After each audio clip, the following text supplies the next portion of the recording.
द्वारकाधीश भगवान कृष्ण की नगरी, एक ऐसा शहर जो समंदर में डूब गया, द्वारका, वो नगरी जो इतना खूबसूरत था, इतनी पावन और इतना समृद्ध कि इसकी कथाएं दूर दूर तक जाती है। द ग्लोरी ऑफ द्वारकाधीश, क्योंकि यहां पे भगवान कृष्ण स्वयं विराजमान थे और विराजमान हैं।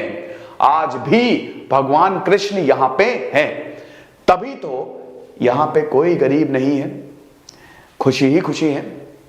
एक ऐसा शहर जो कभी सोता नहीं, क्योंकि इट्स अ रिलीजियस सिटी। तो हम द्वारकाधीश टेंपल, द्वारकाधीश मंदिर की बात करेंगे। तो ये कहां पे लोकेटेड है? ये एक ऐसा शहर है जहां पे आपको गोमती रिवर भी मिलेगी, लखनऊ वाली नहीं, गोमती नगर ये अलग है, और आपको अरेबियन सी भी मिलेगा। ये भारत है, मतलब ये वाला पेनिनसुलर इंडिया है, ये है आपका बे ऑफ बंगाल, ये है आपका इंडियन ओशन, और ये है आपका अरेबियन सी।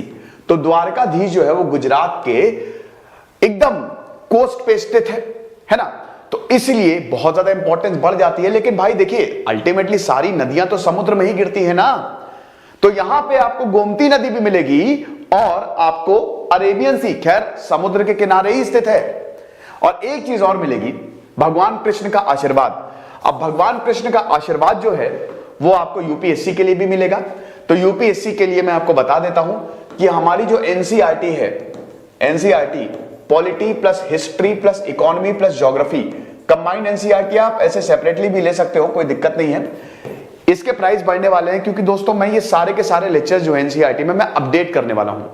तो क्योंकि मैं इन लेक्चर्स को अपडेट कर रहा हूं, तो आप ये समझिए ये सब स्मार्ट बोर्ड पे आएंगे, और 11th और 12th चैप्टर्स के सवाल मैं आपको करवाऊंगा। तो ये बहुत ही शानदार होने वाला है। तो अब जैसे ही स्मार्ट बोर्ड पे अपडेट करूंगा, इसके प्राइस 30 से 40% बढ़ जाएंगे। अभी इसके प्राइस हमने नहीं बढ़ाए हैं, तो अगर आप अवेल करना चाहते हो तो आप अभी इसको अवेल कर सकते हैं, अभी आपको पुराने प्राइस पे मिल जाएगा, ठीक है। तो ये चीज है। तो अब it's a very very important Hindu pilgrimage site for Vaishnavites. आपको पता ही है कि हिंदुइज्म में, मैं पीपीटी के हिसाब से ही चलूंगा, क्योंकि कुछ लोग बोलते हैं सर आप पहले सब बता देते हो, पीपीटी में फिर आप कुछ बताते ही नहीं हो। यार वो सही बात है, मैं पीपीटी के हिसाब से ही चलूंगा। सबसे पहले भगवान शिव को पूजा करने वाले शैवाइट, भगवान विष्णु को पूजा करने वाले वैष्णवाइट। तो वैष्णवाइट और शैवाइट में आपको पता ही है कि काफी ज्यादा थोड़ी टसल तो रहती है, कुछ भी कहो। देन शक्तिज्म एंड समर्थिज्म, देवी मां, मतलब देवियों की पूजा करने वाले, शक्ति एनर्जी, एंड देन समर्थिज्म, ठीक है, जो हमारे देवता है। तो आप ये समझिए कि हिंदुइज्म में 4 सेक्ट है, वैष्णवाइट और शैवाइट बहुत ही ज्यादा प्रचलित है, हर कुछ प्रचलित है। लेकिन भक्ति मूवमेंट जब शुरू हुआ 8th सेंचुरी से, आदि शंकराचार्य आए, साउथ से शुरू होते होते होते होते नॉर्थ तक गया, है ना। तो यहां पे आप समझिए कि शैवाइट और वैष्णवाइट में नैनास और अलवर्स जिनको बोला जाता है, ठीक है। तो वैष्णवाइट है। तो अब देखिए भगवान विष्णु के 10 अवतार थे, है ना। सतयुग सबसे पहले आया, त्रेता युग, द्वापर युग, कलयुग। 4 मैं यहां पे लिखता हूं, 4 यहां पे सतयुग, 4 अवतार भगवान विष्णु के, 3 यहां पे त्रेता युग, त्रेता युग में ही रामायण लिखी गई थी, भगवान राम का जन्म हुआ था, भगवान विष्णु के 3 अवतार। युग बेसिकली टाइम है। देखिए वैदिक स्ट्रक्चर्स में ना टाइम को अलग तरीके से बताया गया, मतलब वो क्या, उसकी हम बाद में बात करेंगे। द्वापर युग जो है दैट इज 2, भगवान कृष्ण के 2 अवतार, और द्वापर युग में ही महाभारत लिखी गई थी, महाभारत हुआ और भगवान कृष्ण अवतरित हुए, भगवान कृष्ण जो है वो अवतरित हुए। और फिर ये आपका कलयुग, ठीक है, कलयुग। तो ये 4 युग है, 4:3:2:1, ये 10 है ना, 10 अवतार। तो अभी कालके का अवतार होना है, भगवान कालके अवतरित होंगे और पाप का नाश करेंगे, ठीक है। तो आप समझिए कि द्वापर युग में लिखी गई, द्वापर युग में महाभारत पूरा पांडवों और कौरवों का प्रकरण होता है। जिनके साथ स्वयं भगवान कृष्ण हो वो तो जीतेंगे ही जीतेंगे। उसी समय द्वारका को बनाया गया। क्यों बनाया गया, अभी हम इतिहास देखेंगे। अब ये समझिए कि Dwarkadhish is one of the 4 धाम। 4 धाम क्या है? 4 धाम है ओडिशा, जगन्नाथपुरी की हम बात कर चुके हैं, इस पे लेक्चर हो चुका है। देन बद्रीनाथ। देखिए भारत, यार इसमें मैप दिया हुआ है अगर 4 धामों का, तो मैं आपको ऐसे दिखा दूंगा, चलिए कोई बात नहीं, मैं आपको ऐसे ही बता देता हूं। ये आपके उत्तराखंड में है। भगवान विष्णु वैष्णवाइट, आप समझिए कि विष्णु के 10 अवतारों को ही समर्पित है। तो भगवान विष्णु जो है बद्रीनाथ में क्या करते हैं, मेडिटेट, ध्यान करते हैं, है ना। आदि शंकराचार्य ने नॉर्थ वेस्ट ईस्ट साउथ, मतलब नॉर्थ साउथ ईस्ट वेस्ट, हर जगह उन्होंने मंदिर बनाया, मठों की स्थापना की। और यही चारों धाम, चारों दिशाओं में अगर आपने ये कर लिया, भगवान विष्णु के दर्शन, उनका आशीर्वाद मिल गया, मोक्ष की प्राप्ति हो सकती है ना। तो आप ये समझिए कि बद्रीनाथ है आपका उत्तराखंड में। उत्तराखंड में आपको छोटे 4 धाम भी मिलेंगे, बद्रीनाथ, केदारनाथ, गंगोत्री, यमुनोत्री। तो यहां पे भगवान विष्णु लगाते हैं ध्यान, मेडिटेट करते हैं। देन उसके बाद आपका आता है पुरी, जगन्नाथपुरी में भगवान भोजन करते हैं। जगन्नाथपुरी के बारे में मैंने आपको बताया था कि यहां पे कभी प्रसाद वेस्ट ही नहीं होता है भाई, गजब के फैक्ट्स हैं। भगवान जगन्नाथपुरी पे लेक्चर देखिएगा, डिस्क्रिप्शन बॉक्स में मैं लिंक दे रहा हूं कि यहां पे एक तो ध्वज उल्टी दिशा में बहता है ना। यहां पे ज्योग्राफी ही चेंज है। जैसे ही आप मंदिर के अंदर जाएंगे, इधर मंदिर के अंदर घुसे, जो लहरों की आवाज आती है ना, क्योंकि पूरी भी कोस्टल एरिया में है, सब खत्म। तो गजब के साइंस भी इसको नहीं बता पाई कि ऐसा क्यों है ना। उसके बाद देन आपका आता है द्वारका, द्वारकापुरी, जो आपके वेस्ट में, ये ईस्ट में, ये वेस्ट में। द्वारका जिनके बारे में अभी हम बता रहे, द्वारकाधीश, यहां पे भगवान जो है, देखिए यहां पे भगवान जो है वो मेडिटेट करते हैं, यहां पे भगवान जो है वो भोजन करते हैं। और द्वारका में मैं भूल गया, रामेश्वरम में भगवान जो है वो स्नान करते हैं, ठीक है। रामेश्वरम में, रामेश्वरम तमिलनाडु में मिलेगा, पंबन ब्रिज है ना, यहाँ पे पंबन ब्रिज, भाई इंडियन ओशन पे ये ब्रिज बना हुआ है, मतलब बहुत ही खूबसूरत है पंबन ब्रिज, ठीक है। तो मैं भूल गया यार, मैं पता नहीं, दिमाग से स्लिप हो जाता है मेरे आजकल, अभी क्या बताऊं, चलिए छोड़िए, मुझे याद आएगा तो मैं बताऊंगा, आप ही मुझे बता दो कमेंट बॉक्स में। तो ये रामेश्वरम है और ये द्वारका है। तो अभी रामेश्वरम पे लेक्चर बचा है और बद्रीनाथ पे बचा है, तो मैं बहुत ही जल्द लेके आऊंगा, ठीक है। तो ये मैं आपको बता ही चुका हूं। तो अब देखिए, इसको जगत मंदिर भी बोला जाता है, यूनिवर्सल श्राइन, त्रिलोक सुंदर भी बोला जाता है। भागवत गीता, स्कंद पुराण, विष्णु पुराण, आपको द्वारका का उल्लेख मिलेगा। यानी कि it is one of the most ancient cities. जैसे वाराणसी है ना, वाराणसी में आपको वेदों में भी आपको वाराणसी का उल्लेख, स्क्रिप्चर्स में आपको वाराणसी का उल्लेख मिलेगा, ऐसे ही आपको द्वारका का भी हमारे स्क्रिप्चर्स में उल्लेख मिलेगा।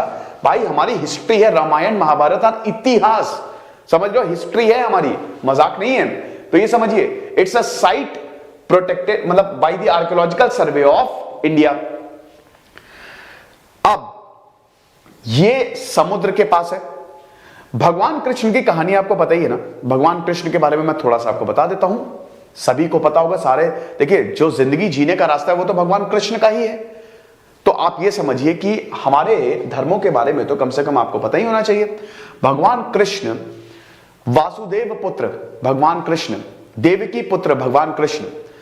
देखिए, उग्रसेन का बेटा कौन, उग्रसेन राजा था, उग्रसेन का बेटा था कंस, है ना, बहुत ही क्रूर राजा, मथुरा पे बहुत ही क्रूर शासन। तो कंस जो है अपनी बहन देवकी से बहुत ज्यादा प्यार करता था।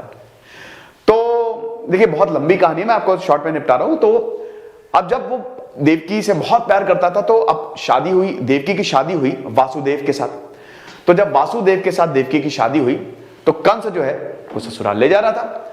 लेकिन इसी वक्त आकाशवाणी होती है ना, कंस को आकाशवाणी सुनाई दी कि देवकी का 8वां पुत्र तुम्हारी मौत का कारण होगा, तो जिनको तुम खुशी खुशी ले जा रहे हो ना, वहीं से ही तुम्हारा काम तमाम होगा। कंस का मूड खराब हो गया, तो कंस ने अपनी तलवार निकाली, मार ही देता, लेकिन फिर उसने, क्योंकि भाई बहुत प्यार करता था, तो उसने कारागार में बंद कर दिया। अब आप समझिए कि 8-9 साल ऐसे ही बीते हैं जब तक भगवान कृष्ण का जन्म नहीं होता है। तो अब देखिए, पहला पुत्र हुआ, खत्म, दूसरा पुत्र, ऐसे करते करते करते करते यहां पे 6 पुत्र को मार दिया। 7वां पुत्र जो था वो बलराम था, है ना, देवकी के 7वें पुत्र बलराम थे। तो बलराम को जो एनर्जी थी ना वो निकल गई, ठीक है, वो एनर्जी तो निकल गई। तो ऐसा फिर यहां पे भगवान कंस को, ये अरे भगवान बोल रहा हूं, कंस को ये लगा कि भाई ये तो मरा हुआ पैदा हुआ, तो उसको मार दिया, लेकिन एनर्जी निकल चुकी है, ठीक है। तो बलराम का जन्म होता है। 8वां पुत्र जो थे, 8वें पुत्र वो कृष्ण। अब जब भगवान कृष्ण का जन्म हुआ तो ऐसा बोला जाता बहुत तूफानी रात, तूफानी रात, और अपने आप जो है वो कारागार के दरवाजे खुल गए, ताले खुल गए। क्यों? क्योंकि भगवान विष्णु स्वयं अवतरित हुए और बताया कि मैं आने वाला हूं देवकी, तुम्हारे गर्भ से मैं जन्म लूंगा। लेकिन प्रॉब्लम बहुत बड़ी है ना, क्योंकि कंस तो मार देगा। तो फिर भगवान कृष्ण का जन्म होता है। लेकिन जब भगवान कृष्ण का जन्म हुआ, मैंने बताया कि सारे के सारे जो दरबारी थे, जो गार्ड थे, वो सो गए। एकदम से तूफान आता है और यहां पे वासुदेव भगवान कृष्ण, क्योंकि यहां पे इंस्ट्रक्शंस दिए थे भगवान विष्णु ने कि तुमको करना क्या है। तो बोला था कि भाई यशोदा, ठीक है, यशोदा के यहां जाओ, वहां पे बेटी हुई है उनकी, और वहां पे भगवान कृष्ण को रख दो और उनकी बेटी को यहां ले आओ।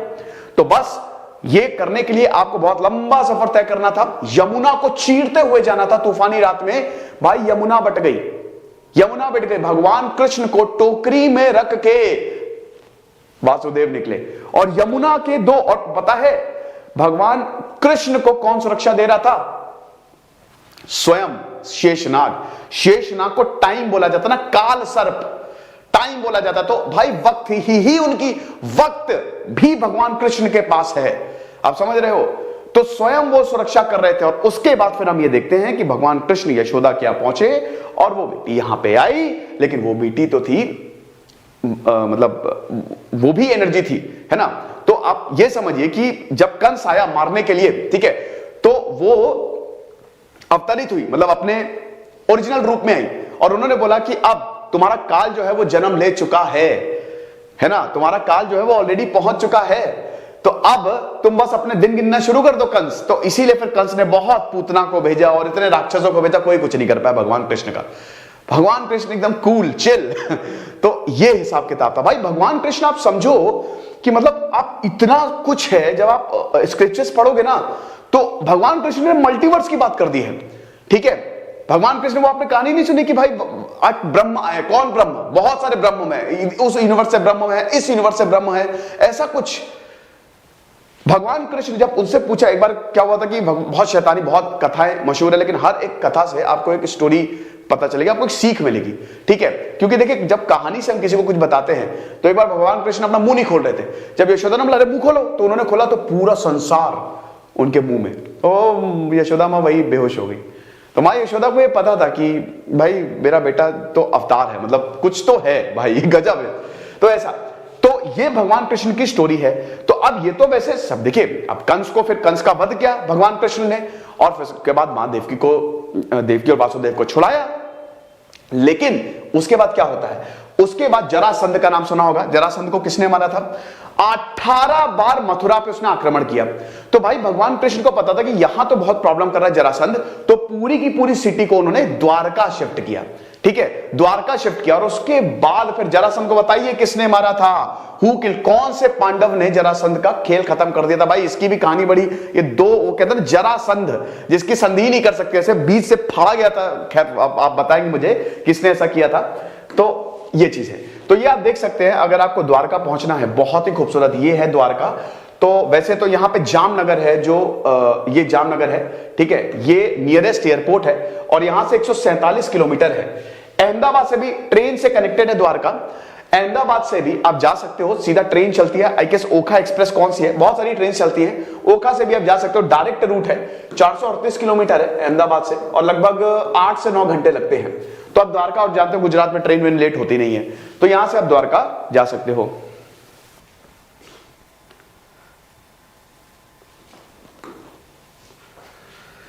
ओके, हाँ, तो अब देखिए द्वार का मतलब, द्वार मतलब क्या होता है? द्वार मतलब होता है दरवाजा। देख, द्वार मतलब होता है दरवाजा।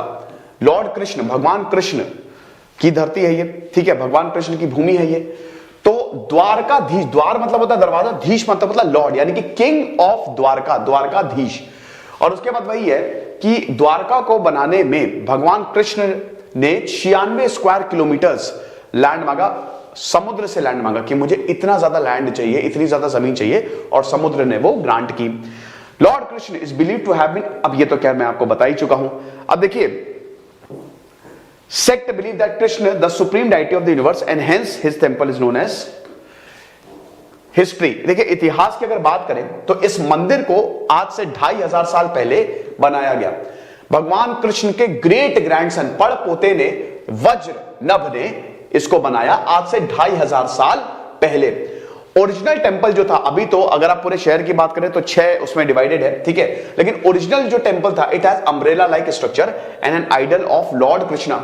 आप मंदिर पे आपको ध्वज मिलेगा, वो दिन में 5 बार बदला जाता है। और बड़ी बात यह है कि आप अपने नाम का भी ध्वज वहां पे लगा सकते हो, सूर्य चंद्रमा की आकृति होती है उसमें, अपने नाम का भी ध्वज लगा सकते हो, लेकिन उसके लिए आपको बहुत अच्छे खासे पैसे देने होते हैं जो कि मंदिर में ही जाता है। टेंपल कमेटी है जो कि इसको पूरा मैनेज करती है, बहुत लंबी वेटिंग चलती है। जैसे अगर मान लीजिए मुझे अपने नाम का ध्वज जो है, मतलब खैर भगवान कृष्ण का ही है, लेकिन मैं डोनेट करना चाहता हूं क्योंकि ये बहुत ही कमाल का काम है ना, बहुत ही पवित्र काम है, तो हो सकता है मेरा नंबर 2-3 साल बाद आए, इतनी लंबी वेटिंग चलती है, आप ये समझिए, ठीक है।